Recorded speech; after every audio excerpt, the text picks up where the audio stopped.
Most bankers aren't ready to help you until after their third cup of coffee. But with Central National Bank's after-hours service, you don't have to wait for the bank lobby to open to get help. You can contact us from 6 to 8:30 in the morning or from 5 to 10 in the evening, and we'll connect you to a real, live, local person who can answer questions and fix problems 7 days a week. Bank different. Bank Central. Central National Bank. Member FDIC.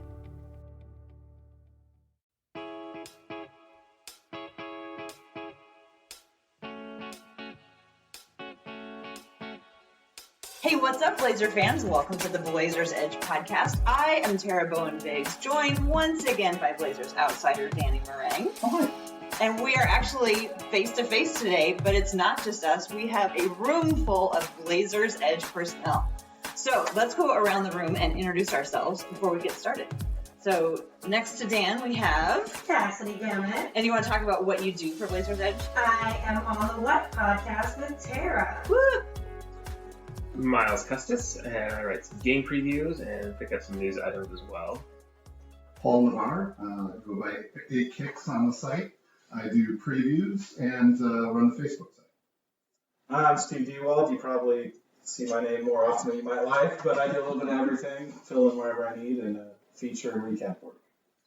George Clooney, and just sold my tequila company for $1 billion. You look just like him. Yeah, I know. And they're going to go, that must be Dave. That is Dave. Well, we're all here tonight because tomorrow night is Blazers Edge night at the Moda Center. We're super excited. And thanks to all the listeners who contributed so that 2,200 kids can attend the game tomorrow night. And this is a time once a year where we get together as a staff and just hang out. And, you know, usually it's virtual. This time we're in person. That's why the sound is going to sound a little different than we regularly do. But we have some stuff to talk about with the Blazers. My first question I want to ask everybody is, considering how you were feeling going into this season, do you feel like they met expectations, they exceeded expectations, or they have fallen short of these expectations? Let's start with somebody that we don't hear from very often.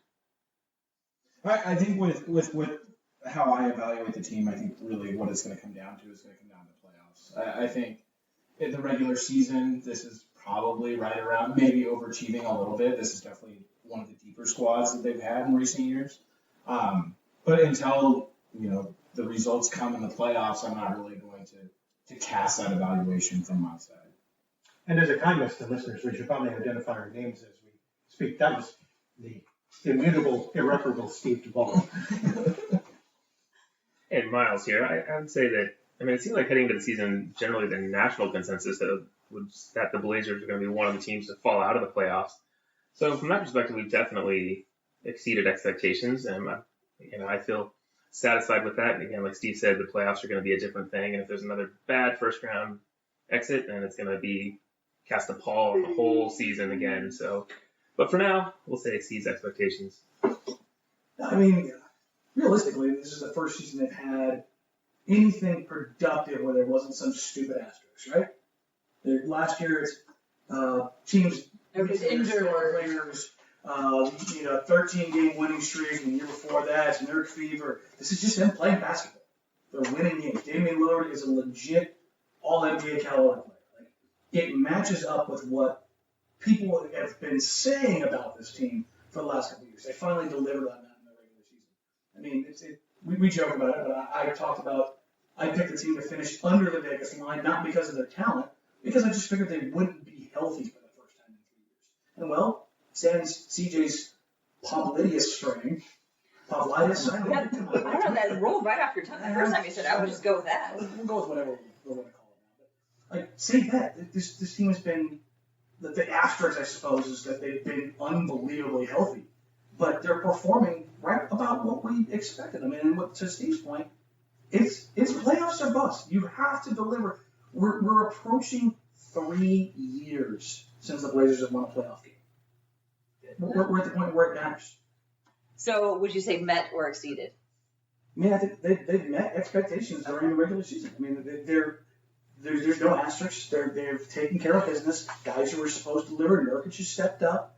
Dame has found another level. I mean, that's what it is. Cassidy or Paul? This is Paul. For me, they've exceeded. I expected them to be in the mix for a playoff spot.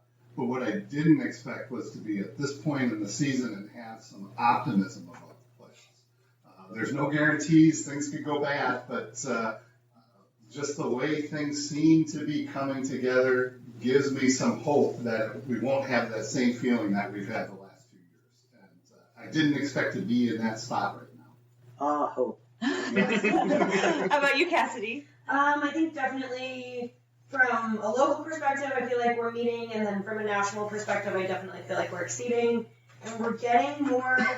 There's more talk this year than I think that there ever has been on a national level about us, which is nice as a small market team. So I'll take it. Right on. What was for everybody, what was like the thing that surprised you the most that you've seen so far? I've got two.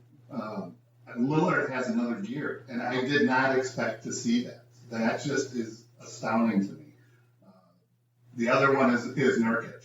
Nurkic has improved so dramatically in the little things that make a difference. And I was hoping for that, but I was not expecting it. And I'm just so impressed with him. Yeah, I definitely echoed those. I mean, I was worried that Nurkic getting a payday or somewhat of a payday would cause him to regress or start to cruise control. So I've been really pleased that he's been taking it up a notch. And one thing that's been kind of a pleasant surprise compared to previous seasons is just the consistency. You know, the previous season, this is Miles again. The previous season, I mean, we had that sort of it was pretty dark by about December, and people were worried about, you know, Stotts' future with the team and whatnot. And it took kind of quite a miraculous second half to pull Blazers back in the playoffs. This season we've just been consistently right in that, 6-3 range in the West. I think with me is the mid-season roster flexibility. I mean, coming in, we went through an off-season where you're scraping the bottom of the barrel. You watch Ed Davis go to Brooklyn. You watch Shabazz Napier go to Brooklyn. You're taking a flyer on a guy like Nick Stauskas. You're banking on a guy coming off a long injury in Seth Curry. And all of a sudden you're able to, flip two of those guys at the bottom of your rotation, Wade Baldwin and Nick Stauskas. You get Rodney Hood, who's a rotation player, and he's looking that way. And then with that extra roster spot, you're able to go out and get a marquee buyout guy. Like, that is not something that I foresaw coming out of the summer with how tapped the resources were for Portland. For them to add two legitimate bench pieces was huge and surprising for me. What do you think the odds are that this summer Seth Curry, Rodney Hood, and Enes Kanter all go to Brooklyn? God, Brooklyn East is going to look Portland East is going to look very Portland. We're going to vote you off the island if you kept coming up with ideas like that. No, I think the big one for me, and you touched on it, Paul, with the second point, is just Nurkic. A lot was made about Nurkic coming out of Denver and just how bad the situation was. I was very hesitant after he got paid to see what he would do, would he plateau, and he's done something. There's not a few people around the league about him in particular, in that it's not just skill set development. It's understanding and knowing what he needs to work on. Asking that question, having the humility to go to coaches, to go to guys around the league and go, what do I really need to work on? And then address it. This is a guy who has the grace and footwork of some of the best bigs in the NBA right now, naturally blessed with, but the top half wasn't matching. The flip shots, the flailing. Now all of a sudden he's finishing left-handed, swooping baby hooks across the paint, off and up and under. You're like, oh, okay. Like, that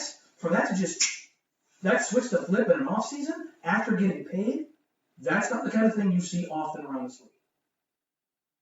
Cassidy, how about you? I think my biggest surprise is definitely the Kanter pickup. I got to agree on that one. I didn't see that happening, and when it happened, I was just so excited to watch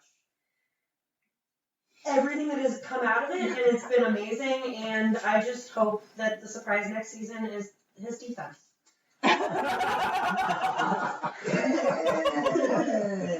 a surprise! The surprise next season would be if he's still in the league.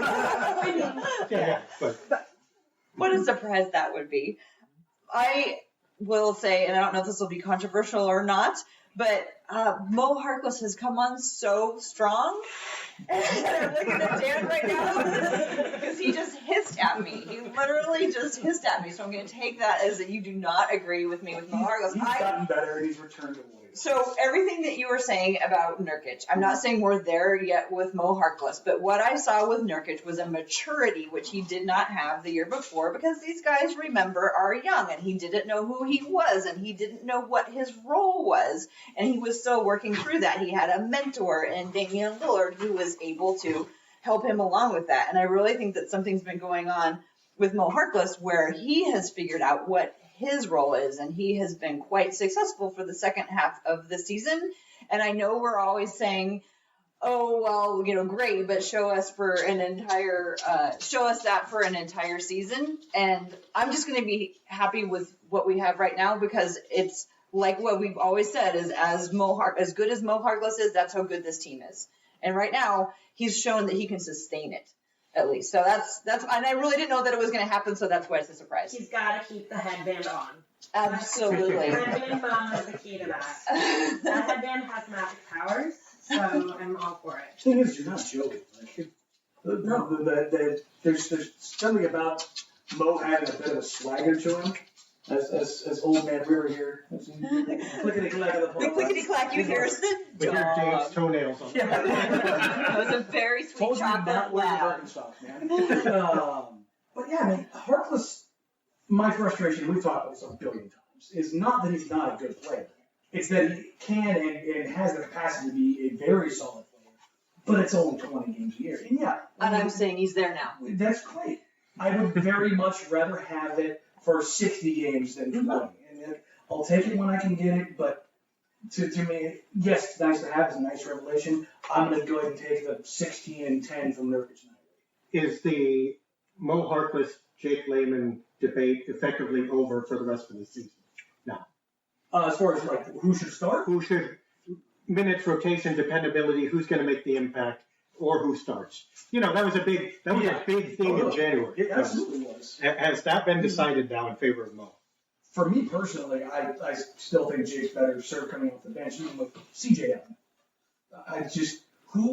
When you're looking at this roster, I'll just pose this question to everybody else. When you look at this team, who's the most capable player that can slide in basically any circumstance, 2, 3, 4, and not really be effective? For me, it's Jake Layman. He's like the most pliable guy up and down this line. So with Harkless, if you look at him, do you ever see Harkless come off the bench? I don't think you're getting anything out of him. He has to start. Jake can start. Jake can play a different position. Jake can come off the bench. He can not play one night, then play the next. And I don't think it impacts the ego of the team.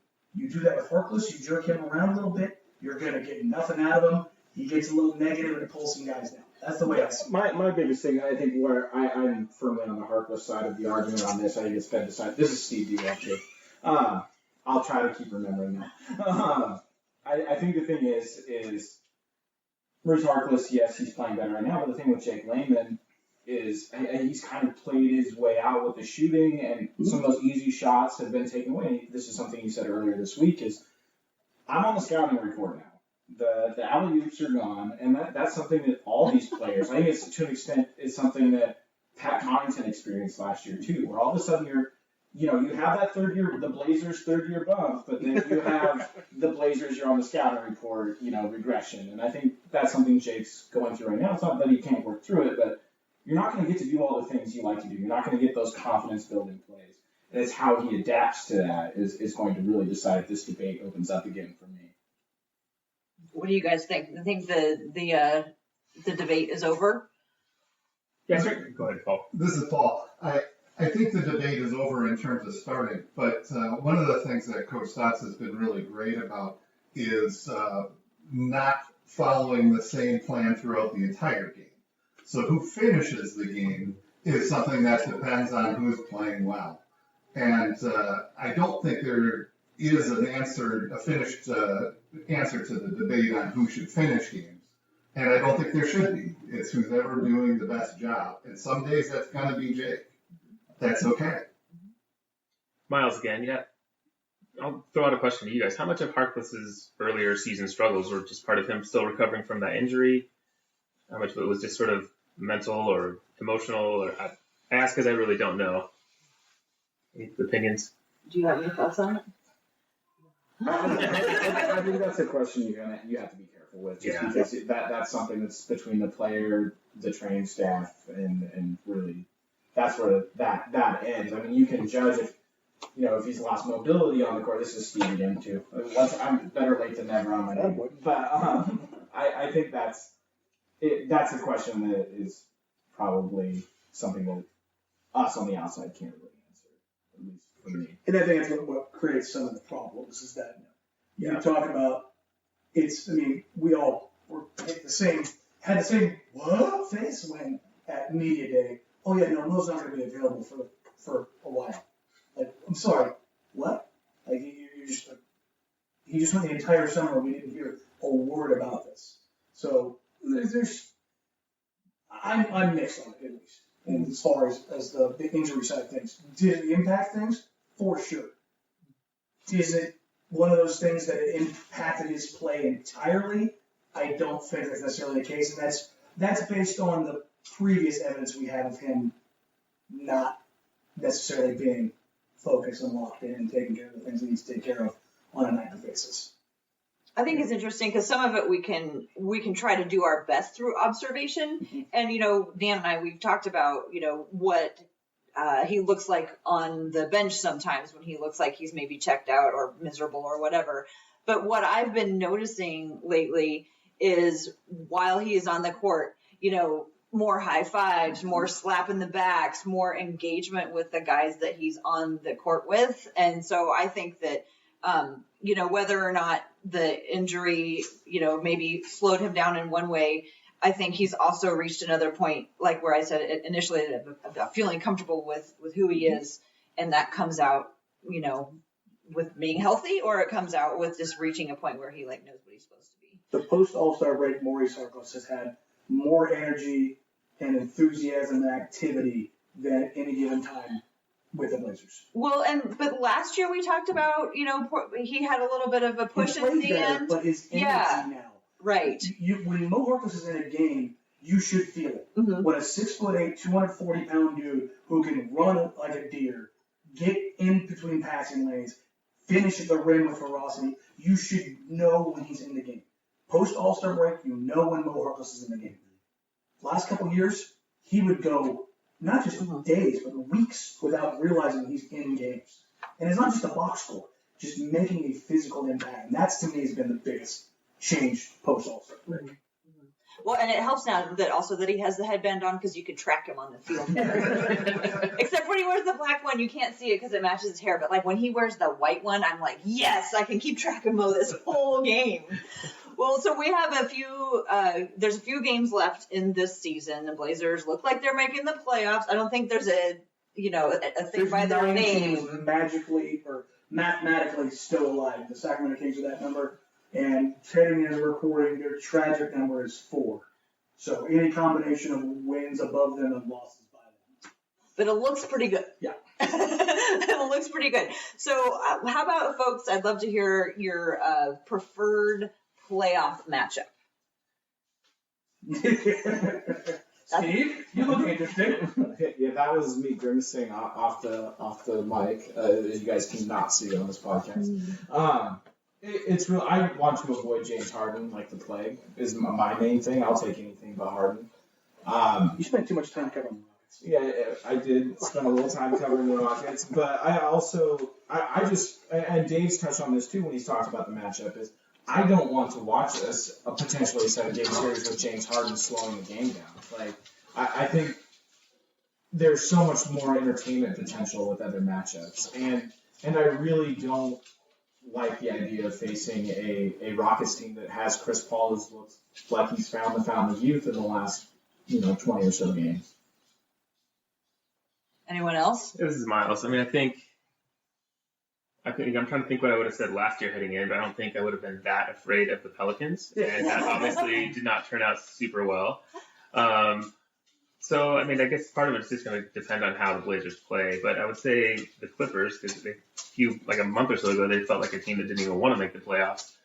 And they don't really have that superstar who can take over a game in the same way that, Paul George could, or even Mitchell or LaMarcus. So I guess I would say the Clippers. I mean, yeah, dream match in the Clippers. I think everybody's looking like, oh, who's the one team that doesn't have a superstar on this whole mix? And has a rookie point guard. Like the things you can do to take advantage. The only downside of that is you play Patrick Beverley, you might lose a player or two. That's serious. So, but for me, I'm gonna go counter to you here. I get it. Houston would not be a fun series as far as watchability. They're going to 1-5 pick and roll you to death. It's going to be 5 out. It's going to be hell. It's going to be that way the entire game. They're going to play the math every time. They're not going to go away from it. It's what they do, and it's gotten them this far. However, I do not trust James Harden or Chris Paul in a Game 7 situation, which is what I think the series would ultimately go. There is the counterpoint to this is there is no player in Damian Lillard's career that has his GOAT more than Chris Paul. Damian Lillard's numbers head-to-head with Chris Paul are tragically bad. They're not like, oh, he can overcome this. They are train wreck bad. And it's one of those things where has Dame found the answer to everything? Because the Damian Lillard we're watching right now is the best version of himself.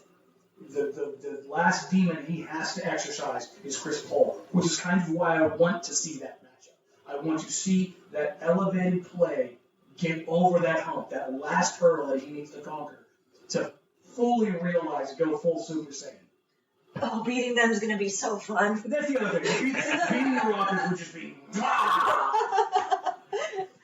Paul or Cassidy or Dave? This is Paul. I just want anybody but the Rockets. I hate watching them play. It is so bad. Anybody. Yeah, definitely don't want to see the Rockets in the first round. I don't think I want to see OKC in the first round, based on the season series. But, yeah, I definitely don't want to see the Rockets at all.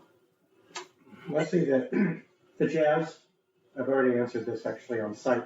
The Jazz for entertainment, that would be, I think that's the closest 50-50 matchup for the Blazers there is. For that reason, it'd be exciting to see. And if they wanted, it would be a great tune-up and confidence builder for the second round, as opposed to, for instance, beating the Clippers, which obviously you take if you can, but beating the Clippers is no guarantee that you're going to succeed in the next round.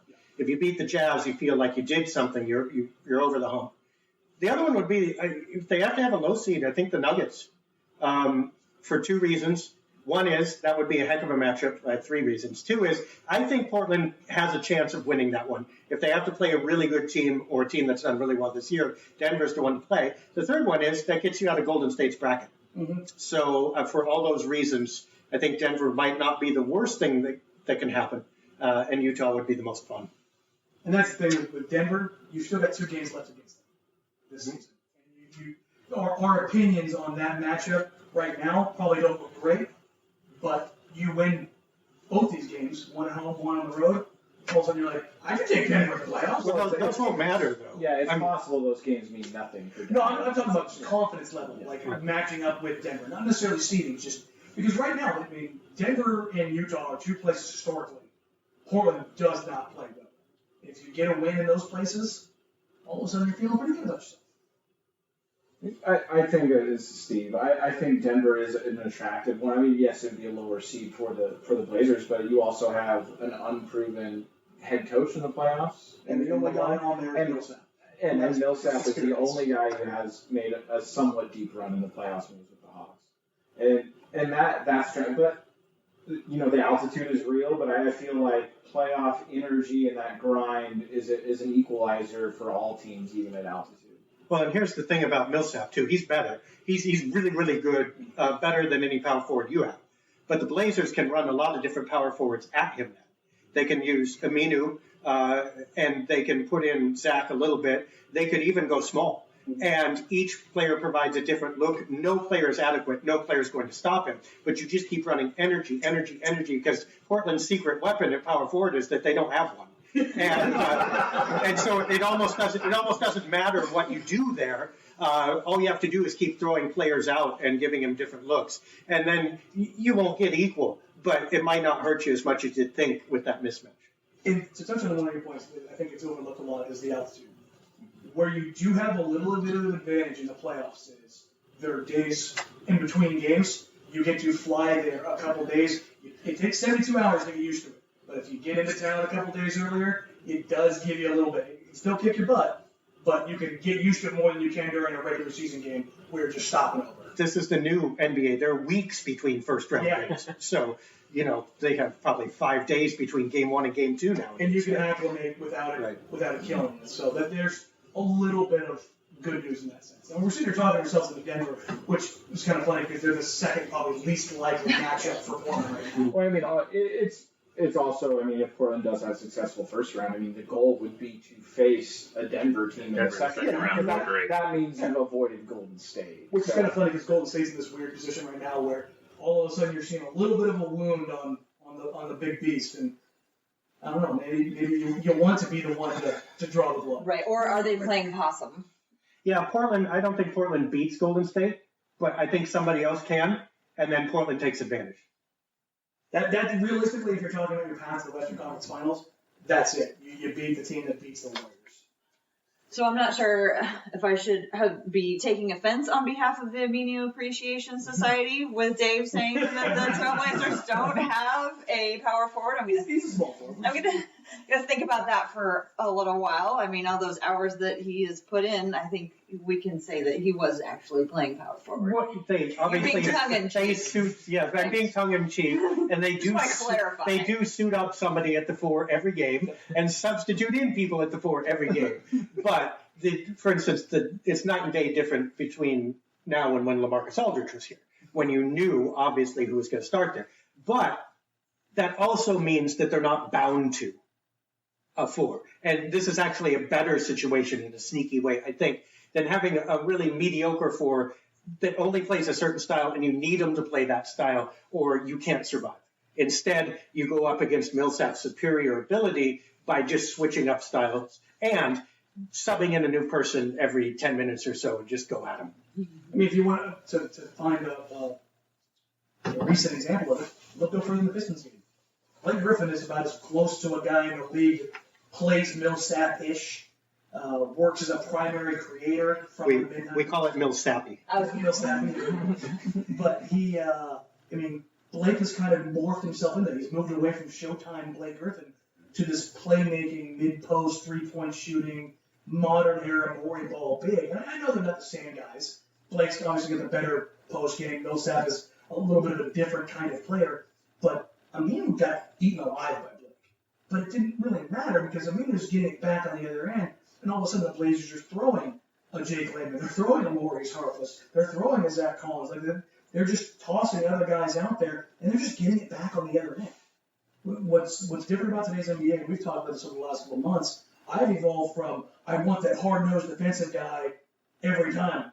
I'm willing to abandon the defense and just get buckets on the other end and trade off. Look at Basketball Reference here, because I don't keep Paul Millsap stats on my fingertips. Somewhere between a 70 and 72% foul shooter the last couple of years. He was better 3 years prior. So, hack a Millsap. Did you use 3 players, neutralize his offense, let him dribble it in, let him go into the post, foul him before he shoots? You got different players you put in. Name any star, let alone forward star, that the Blazers can face in the Western Conference. Tell me someone that they can adjust for, that would be easier to adjust for than Millsap. Paul George, no, right? He kills them. The Rockets basically anybody outside of Chris Paul, James Harden. Right, but I'm talking about a star. Yeah, a star, right? They're a weaker forward cores for sure. Right. But if you're going to have to deal with a star, Millsap is not a bad one for them to. So we got off on a little tangent about Denver, who maybe is not most likely possible for the first round. We've got a few games coming up against them here pretty quick. But yeah, we do. But what I want to ask is, how far in the playoffs do you think the Blazers need to make it for them to be not push the panic button? Because throughout this year, there's been a lot of talk about how if they don't do well in the playoffs, then that's it. They're breaking up the whole core. So 2 things, one is what is good enough, to perform in the playoffs before we know whether or not. And then the other thing is, I just want to bring it up that I am not sure that I'm not entirely sure that that's necessarily what's going to happen, even if they do. I mean, there's meltdowns, and then there's getting swept because they are overwhelmed by a better team. And like I've heard people say, like, if they are out of the first round, that's it. This team is blown up. And I just want to put it out there. I'm probably wrong about this, but I want to go on the record as having said it, that I'm not necessarily sure that is necessarily what the case is.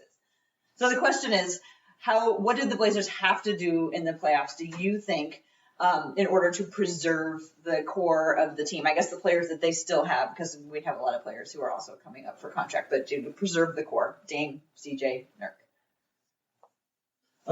This is Steve. I think a first-round exit would require Dale Shea to dive so deeply into his thesaurus that we don't get to see what happens. I mean, we've already used bifurcate, so I don't think we want to see that. For me, obviously you got to get out of the first round, and I really think even out of the first baseline. I think after the first round, if you get swept in the second round, I would think no one would feel really warm and cozy and safe if they look completely overmatched in the second round. So, yeah, for me, it's out of the first round and at least look competent in the second round. It look like they can hold their own with the talent base of a second round team. Would be mine. This is Miles. I kind of agree with you, Tara. I don't think we necessarily have to get out of the first round. I think it's going to depend on how the Blazers look. And last year, they looked completely overwhelmed and outmatched. And if they lose a first round series and it goes 7, and there's a couple bad calls in game 7, and there's an excuse or something, then maybe it won't blow up the team. It would be interesting if the Blazers end up with a first round matchup against OKC. That's another team that should be feeling the same pressure to get out of the first round with 2 superstars. Didn't get out of the first round last year. Westbrook hasn't gotten out of the first round without Durant. So that might be an interesting matchup because then both teams are feeling the pressure.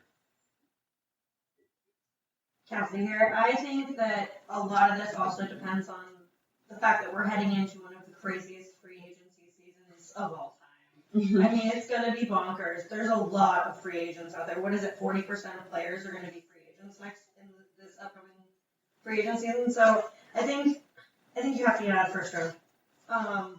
But I also think that there's a possibility that even if you don't, depending on how things are playing out, it may not be the blow-up year. This is Paul. I kind of look at the situation, and I'm not sure if there's going to be a huge difference if they do really well or if they don't do well because of all of these weird contract situations they're in. So if they do really well, they are not going to be able to re-sign all of the people that they might like to re-sign. And so they're still kind of asking this question of, well, how do we get space to do something to replace these people we're losing? Maybe we have to look at trading CJ or Nurkic or somebody big. If they lose, they're at the same place. They're still asking the question, how do we do something big? And they're looking at trading those same guys. So I'm not sure it makes a big difference, win or lose. And I think that's essentially how I see it. There are unmovable realities here. You've got the Cantor, Curry, Hood trio, of which maybe they can re-sign one depending on what they're willing to do financially. But those 3 are not coming back together no matter what happens. It's just not possible. You've also got the expiring contracts of Harkless and Turner and Myers-Leonard. There's no way they can't not shop them. No matter what happens, the Blazers are going to try to get rid of those contracts. I doubt they'll be able to. I think they've probably tried to do it already. I don't think they're going to be able to because in addition to free agency, you're going to have a heck of a lot of expiring contracts come up next year because this is the 4-year mark after 2016 when everybody issued those 4-year contracts to begin with. So neither one of those eventualities is going to depend on playoff performance. Nor do I think Lillard or Nurkic depend either way. I don't see many scenarios in which they move Nurkic. I don't see any in which they move Lillard. So those are essentially set. So who's at stake here? CJ McCollum, whether you trade him, Aminu, whether you re-sign him and or for how much. And even in Minu's situation, he could easily price himself out. He could easily price himself in if he goes really low. And that will a lot depend on him and the market for him rather than playoff performance. So it might be the only person that is affected by this might be how they view CJ. So, I mean, blowing it up, it doesn't seem like the right term because to some extent it's going to blow up. To some extent, they're trying like heck to blow it up already. And to some extent, there are players that will never touch. So really, who gets moved is a very small slice, depending who has that variance, I should say, is a very small slice. I would agree on pretty much every point that's been made as far as what matters and what doesn't. However, the optics of this whole situation is Terry Stotts has been here for 7 years. There's not a playoff series win without an asterisk. We're going, like I said, 3 years without a playoff win. This is for more than anybody, this is about Terry Stotts. Terry Stotts needs this first round series win. He needs to have something of substance in the second round because if they're going to hang somebody at the drop, it's not going to be Damian Lillard and it's not going to be Neil Olshey. Coach always goes first.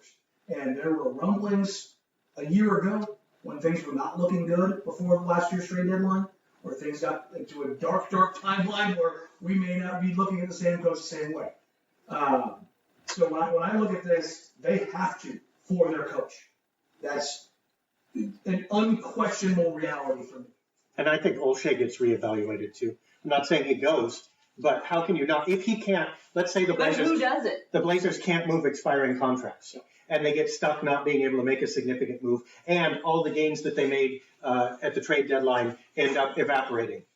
At what point do you then look at the guy who's sitting there behind the curtain holding the levers and go, we have to at least ask some questions about you? Who does the evaluation? Is it the Vulcan group or? That's up to the Blazers, I would say. But, you know, I think Allen was solidly behind Olshey for several reasons. Paul Allen, that is. And, you know, unfortunately he passed. That leaves it in the hands of Jody, but also a committee. And I think Olshey has never seriously had to deal with a committee that much. I think he had to negotiate Vulcan stuff. I think everybody in that organization does. But you never got the sense that Neil Olshey was beholden to anybody in the Vulcan organization. It was a direct line between him and DA. That direct line may exist, but there are other lines going in at some point. Yeah, now there's a network there.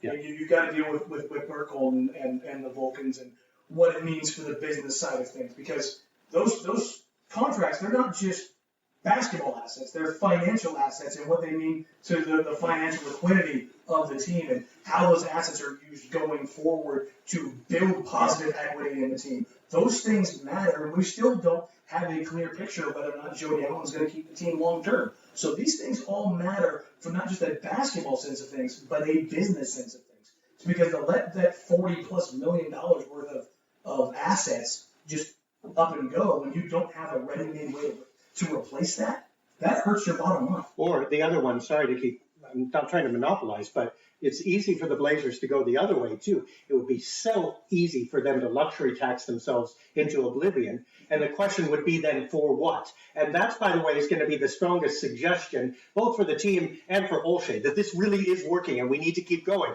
Well, that's going to get very expensive, and you better be able to justify exactly why. So there is the blowing it up may happen at the executives, as Dan says, coach level, more than at the team or player level at this point. I just see they have been so committed to this core and they've been so consistent with it. And I feel like we're actually seeing what they've said was going to happen with all these years of continuity. I feel like it's starting to come to fruition and to start all over again when that's been their line the whole time. 3 years is a very long time in the NBA. Mm-hmm. We're getting year 4. We're also not seeing continuity, though. We're seeing Enes Kanter and Rodney Hood and Seth Curry coming in, and finally they got the mix right and the boost right, but they can't keep them. So that's not continuity. The continuity is what they have without those three. Yeah, I mean, the continuity is Dame and CJ. Right.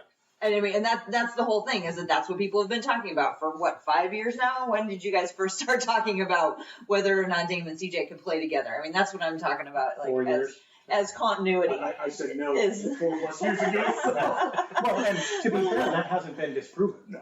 They've done really well individually. Well, they've clearly given us lots to talk about.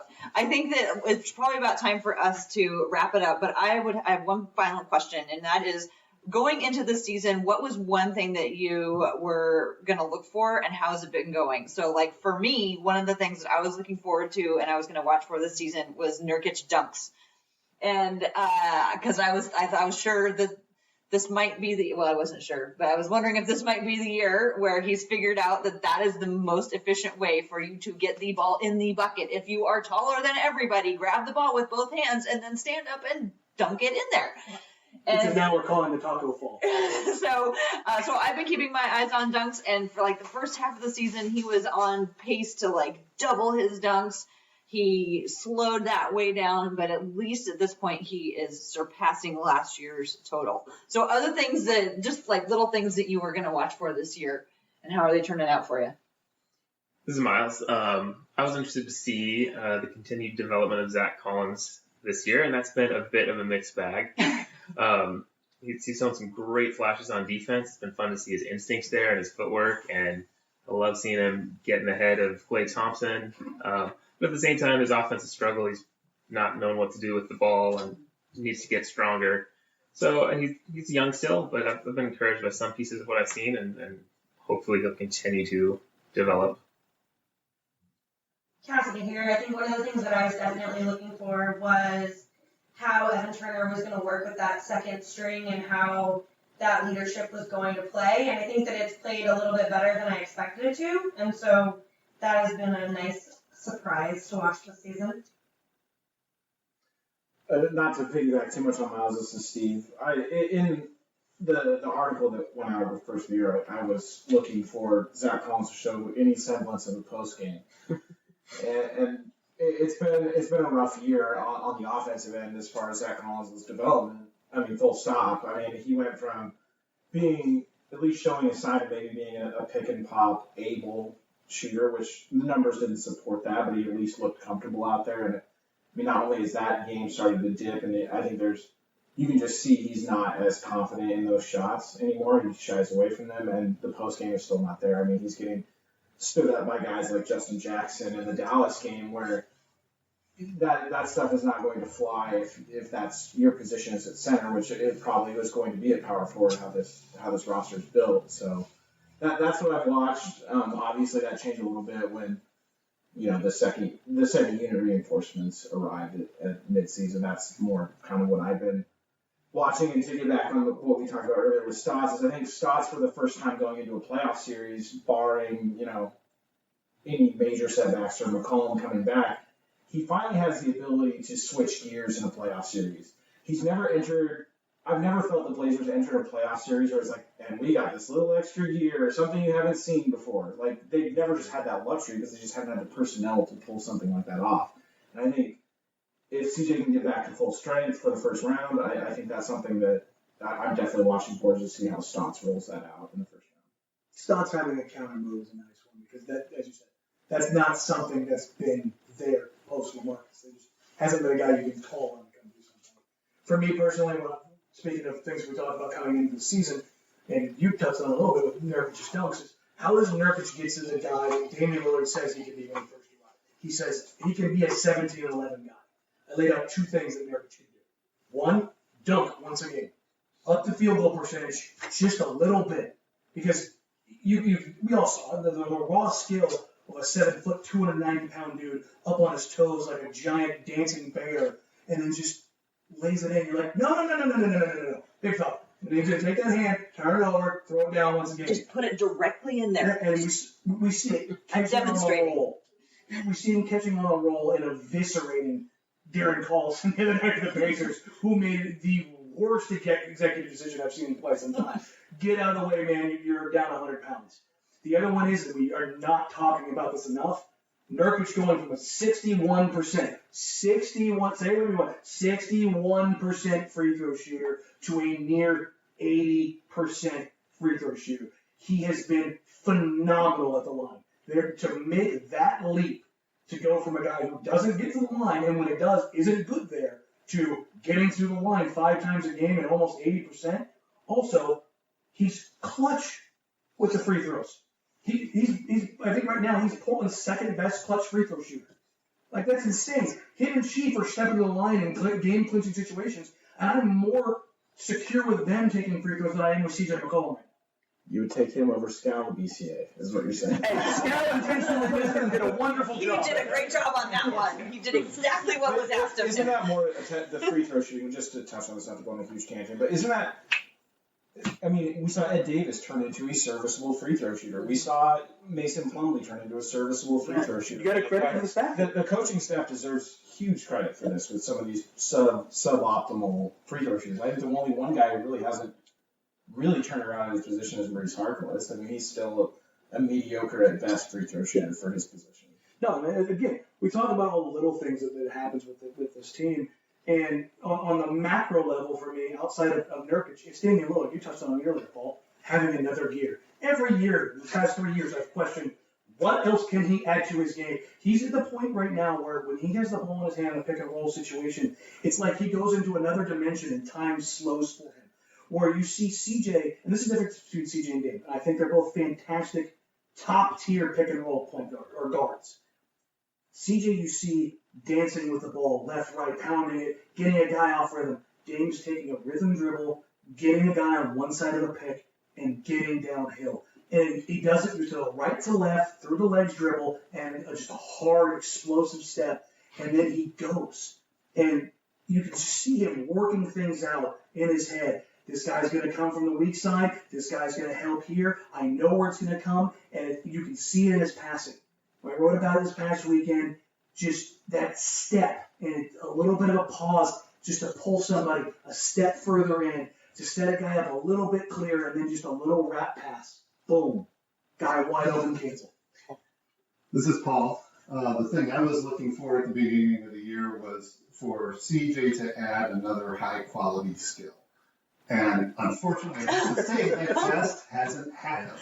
I love CJ. He can take over games. He is vitally important, but he hasn't done it. I don't know if that was going to be defense or making more assists or getting some key rebounds at important times. But whatever it is, it's just not happening. Next year. Disappointing. Next year. It's always next year. How about you, Dave? Mine were Want to more, wrap us up here? yeah, quickly, team-oriented. No slow start. Can you bounce back after losses and not go on big streaks? And the start was great.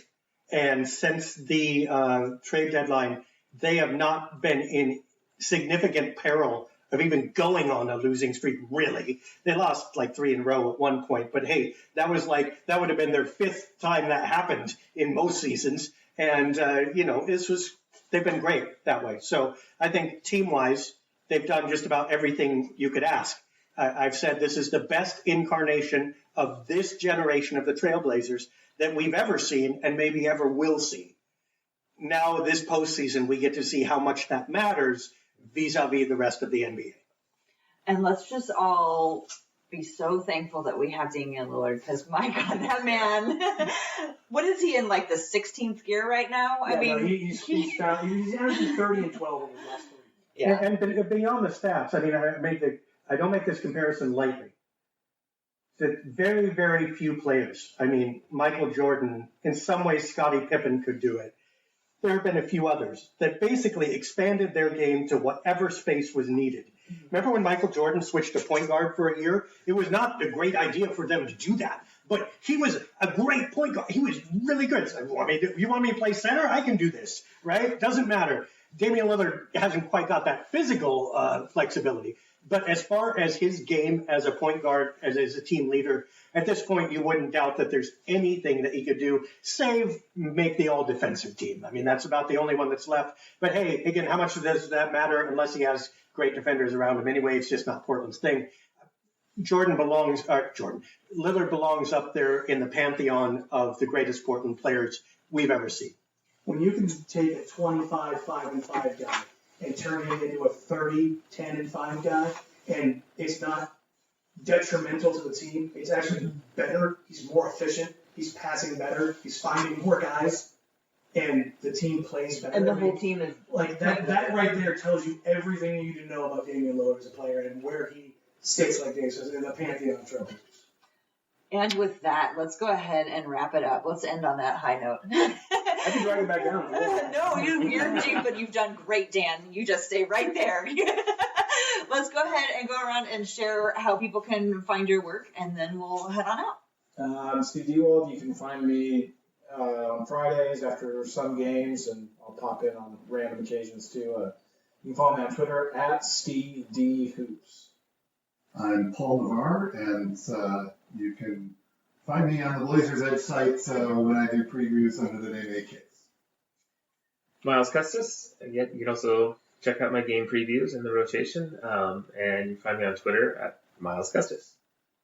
And I'm Cassidy, and you can find me at the What Podcast with Tara, and you can find me on Twitter at Cassidy Gemmett, 2 M's. 2 M's, there you go. Well, I'm Dan Moran with 1 M, still only 1 M. Pre and post game on Blazers Outsiders, NBC Sports Northwest. Obviously on Blazers Edge on Saturdays for features, and then filling in wherever else on the podcast on every Sunday night with Tara, and on all your social media at DMarang, at DMARANG for all of your social medias. Brandon Booba. And I am at TCB Biggs on Twitter. You can also follow the Hoops and Talks edition of the podcast at Hoops and Talks. Cassidy and I do an episode every week of that. And Dave, would you like to take us out of here? Well, I just want to say it doesn't matter so much. If you don't know where to find me, you haven't been looking. You could check out the Geek and Greek podcast, actually. That's more of a personal kind of churchy one. But other than that, I'm around. But I hope that an exercise like this, I mean, this is about, what, a quarter of our staff who's here? Yeah. And the depth of thought and analysis that goes on that you don't even get to hear because there's just not space and time. I mean, revelation for you, I hope, for all of us, that just how much work you guys put in, and what a resource that the Blazers Edge community is as far as talking about and thinking about this team and this sport. I appreciate each and every one of you, and all of you who listen as well. And I think that we will be at Blazers Edge Night. If anybody wants to find us, see somebody, we're probably going to be wearing, I don't know, some of us might be wearing our Blazers Edge shirts. Come up and say hi. It's great to meet people who read the blog and who listen to the podcast. Come up and say hi. We would love to meet you. We'll announce on the site what section we're in when I find that out tomorrow. Thanks for listening.